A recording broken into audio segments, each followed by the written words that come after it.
नमस्कार, मैं हूं अक्षिता मौर्य। आइए रुक करते हैं फटाफट खबरों की। सांसद पप्पू यादव को फोन करने वाले लॉरेंस बिश्नोई गैंग के गुर्ग ने कहा कि सांसद के सभी ठिकानों की जानकारी उसके भाई के पास है।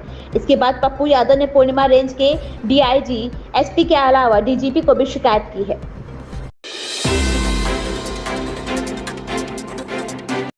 प्रधानमंत्री नरेंद्र मोदी ने सोमवार को गुजरात के वडोदरा में टाटा के विमान विनिर्माण प्लांट का उद्घाटन किया। इस दौरान स्पेन के राष्ट्रपति पेड्रो सांचेज भी उनके साथ रहे। उद्घाटन के बाद प्रधानमंत्री ने रतन टाटा को याद किया और कहा कि देश ने एक सपूत खो दिया।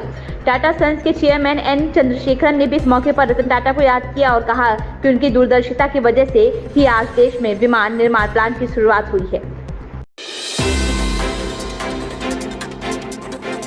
बांग्लादेश की पूर्व प्रधानमंत्री शेख हसीना के अवामी लीग पार्टी की छात्र शाखा बांग्लादेश छात्र लीग के नेता अंतरिम सरकार की कार्रवाई का शिकार हो रहे हैं। 15 वर्षों तक बांग्लादेश में शासन करने वाली इस पार्टी को इस साल अगस्त में एक छात्र आंदोलन का सामना करना पड़ा, जिसमें उनकी सरकार को सत्ता से बाहर कर दिया गया। शेख हसीना को पीएम पद से इस्तीफा देने के बाद देश छोड़कर भागने के लिए मजबूर होना पड़ा।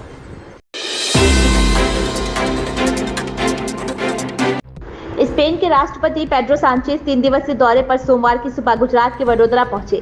वडोदरा में प्रधानमंत्री नरेंद्र मोदी के साथ प्रतिनिधिमंडल स्तर की बातचीत करेंगे। स्पेन के राष्ट्रपति के भारत दौरे पर विदेश मंत्रालय ने सोशल मीडिया पर मंच एक्स पर साझा एक पोस्ट में बधाई देते हुए लिखा कि भारत में आपका स्वागत है।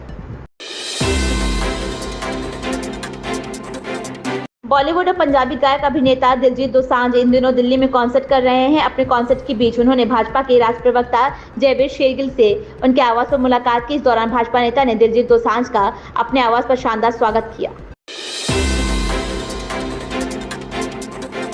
पूर्व आईएएस श्रेणी पूजा खेडकर एक बार फिर चर्चाओं में आ गई। उनके पिता दिलीप खेडकर महाराष्ट्र विधानसभा चुनाव में अहमदनगर दक्षिण सीट से निर्दलीय उम्मीदवार के रूप में चुनाव लड़ने को तैयार हैं। उन्होंने हाल ही में नामांकन पर्चा दाखिल किया, जिससे एक और विवाद खड़ा हो गया।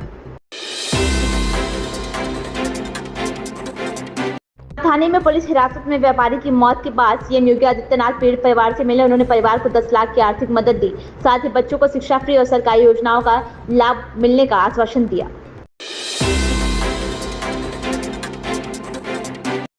महाराष्ट्र में सीट बंटवारे पर महाविकास अघाड़ी में सियासी घमासान मचा हुआ है। कांग्रेस और उद्धव ठाकरे वाली शिवसेना के बीच तनातनी चल रही। हालांकि एनसीपी एसपी प्रमुख शरद पवार का कहना है कि राज्य की कुल 288 सीटों में से 90 से 95% पर एमवीए सहमति पर पहुंच गए हैं। राजधानी लखनऊ में 2 दिन पहले पुलिस हिरासत में व्यापारी की मौत हो गई थी। इस पर सोमवार को डिप्टी सीएम ब्रजेश पाठक ने दुख जताया। उन्होंने कहा कि यह घटना दुर्भाग्यपूर्ण है। सरकार ने इसे काफी गंभीरता से लिया। पूरे मामले की गहनता से जांच की जाएगी। बॉलीवुड के पसंदीदा जोड़े में शुमार हो जहीर इकबाल और सोनाक्षी सिन्हा को आज सोमवार को मुंबई एयरपोर्ट पर देखा गया। इंडस्ट्री की कई दिवाली पार्टी में शिरकत करने के बाद कपल त्योहार से पहले कहीं घूमने निकला है। इन खबरों में बस इतना ही। बने रहिए हमारे साथ।